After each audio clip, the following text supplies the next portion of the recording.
दोस्तों ठंडी का समय अब आने ही वाला है और हम सभी जानते हैं कि बैगन ठंडी के समय यानी जाड़ों की बहुत ही इम्पोर्टेंट सब्जी होती है। और ये एक ऐसी सब्जी है जिसको हम बड़ी सफलतापूर्वक अपने टेरेस पर छोटे छोटे ग्रो बैग्स में लगा सकते हैं। तो आशा करता हूं कि आपने भी बैगन के छोटे छोटे सैपलिंग्स लगाए होंगे। और दोस्तों ये देखिए मेरे जो सैपलिंग्स जो मैंने लगाए थे ये सितंबर के महीने में मैंने लगाया था, तो अब ये अच्छी खासी अब फ्रूटिंग देने के उसमें कंडीशन में आ गया है। तो दोस्तों आज मैं आपको बताऊंगा कि अपने बैगन के पौधे से किस तरह से हम खूब ढेर सारी सब्जियां यानी बैगन के फ्रूट्स पा सकते हैं।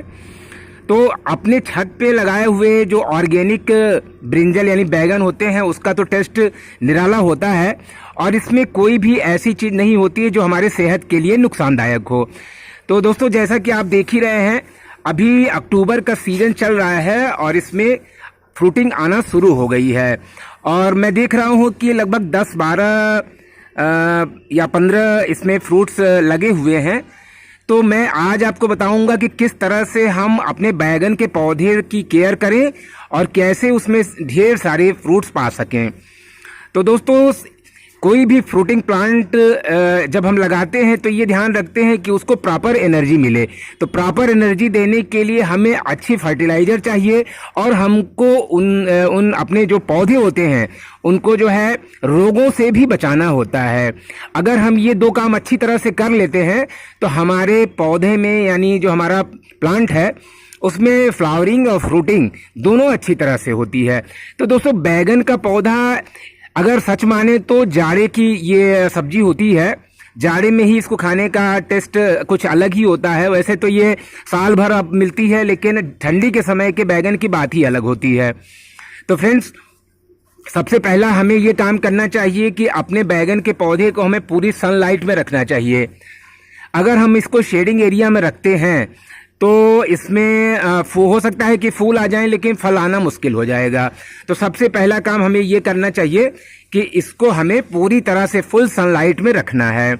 आजकल धूप जो है बहुत तेज हो रही है तो दोपहर में थोड़ा सा पत्तियां लटक जाती हैं लेकिन सुबह आप देखिए तो अच्छी चमकदार बिल्कुल इसकी पत्तियां बिल्कुल टाइट रहती हैं।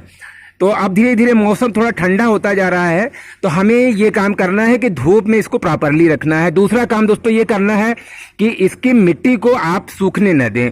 ये देखिए मैंने एक ग्रो बैग में लगाया हुआ है दोस्तों। तो ये ग्रो बैग एक्चुअल में क्या होता है कि जो ऑनलाइन चीज़ें आती हैं मैं उसी में अपने प्लांट्स को जो खास तौर से जो सब्जियों वाले प्लांट होते हैं मैं उनको उसी में लगा देता हूं। तो ये ग्रो बैग आप देख रहे हैं ये मैंने बैगन के लिए ये प्रयोग कर लिया है और इसमें मैं सब्जियों के छिलके वगैरह डालता रहता हूं ताकि इसको अच्छी खासी जो है स्ट्रेंथ ऑर्गेनिक मैन्योर मिलती रहे। तो फ्रेंड्स इसमें हमें ये काम करना है कि इसकी मिट्टी को सूखने नहीं देना है।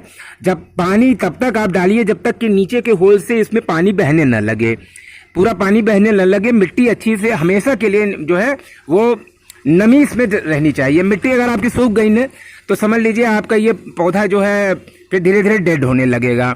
तो आप इसको दोनों टाइम पानी दीजिए और जब भी पानी दीजिए पूरा आप इसको पॉट को जिसमें भी आप इसमें प्लांट आपने लगाया है उसको पूरा का पूरा पानी से भर दें। नीचे आपने होल रखी छोड़ा होगा तो नीचे से पानी जो एक्स्ट्रा वाटर होता है वो ड्रेन आउट हो जाता है। तो इस तरह से हम अपने पौधे में जो नमी का कंटेंट है उसको बना करके हमें रखना चाहिए।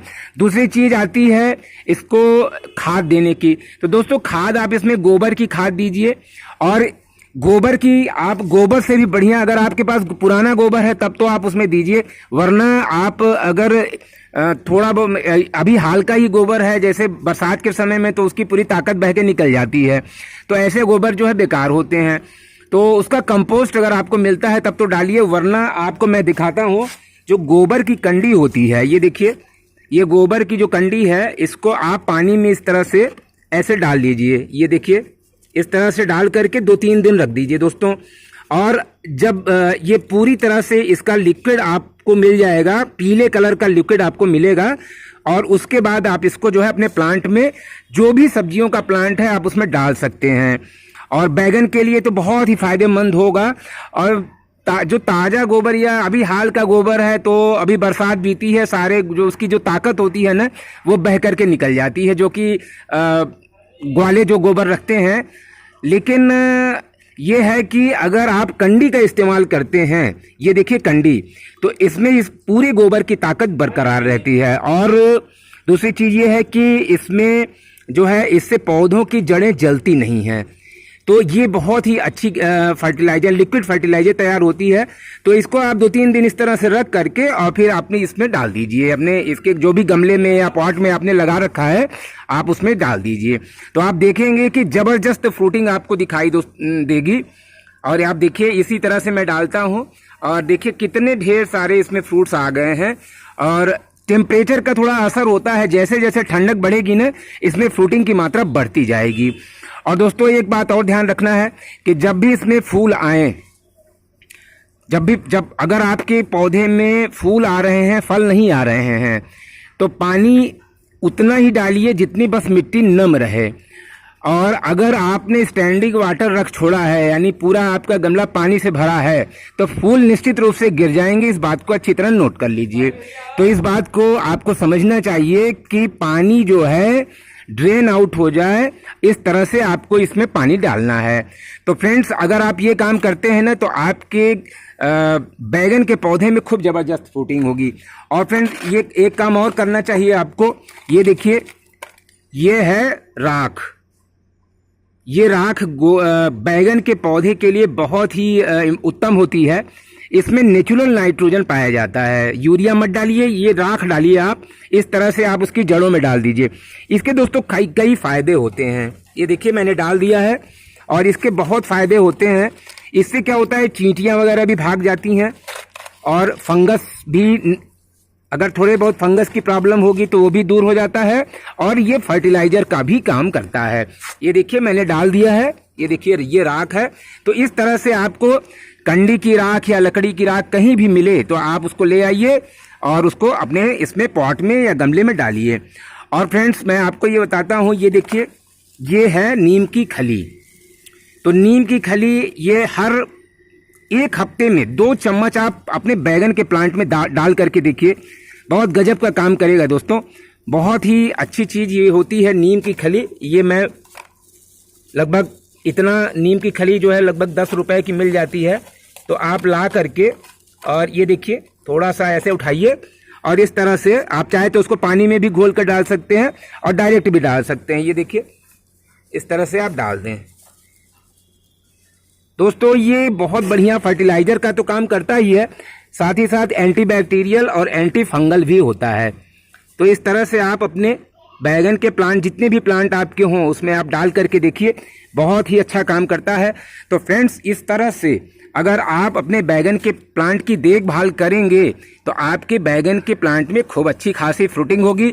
और फ्रेंड्स ये जो फ्रूट्स होते हैं बैगन के, अपने घर के, अपने टेरेस के, ये पूरी तरह से ऑर्गेनिक होते हैं। और ये हमारे स्वास्थ्य के लिए, मार्केट का जो भी आप सब्जी लाते हैं उसमें केमिकल पड़ा होता है, ये तो जानते हैं, लेकिन मजबूरी है, लेना ही पड़ता है। हम लोग भी लेते हैं। इतने जो टेरेस पर सब्जियां उगाते हैं ये इतना तो काफ़ी नहीं होता है, लेकिन जितना हो सकता है गार्डनिंग अपना हम लोग करते हैं। तो दोस्तों ये वीडियो आपको कैसा लगा, और आपको इन्फॉर्मेटिव लगा हो ये वीडियो, तो आप कमेंट करिए, लाइक करिए और इसको शेयर करिए। और दोस्तों मेरे चैनल को आप सब्सक्राइब भी कर सकते हैं। तो दोस्तों मिलते हैं इसी तरह के अच्छे अपडेट के साथ, इन्फॉर्मेटिव वीडियो के साथ। तब तक के लिए हैप्पी गार्डनिंग, टेक केयर।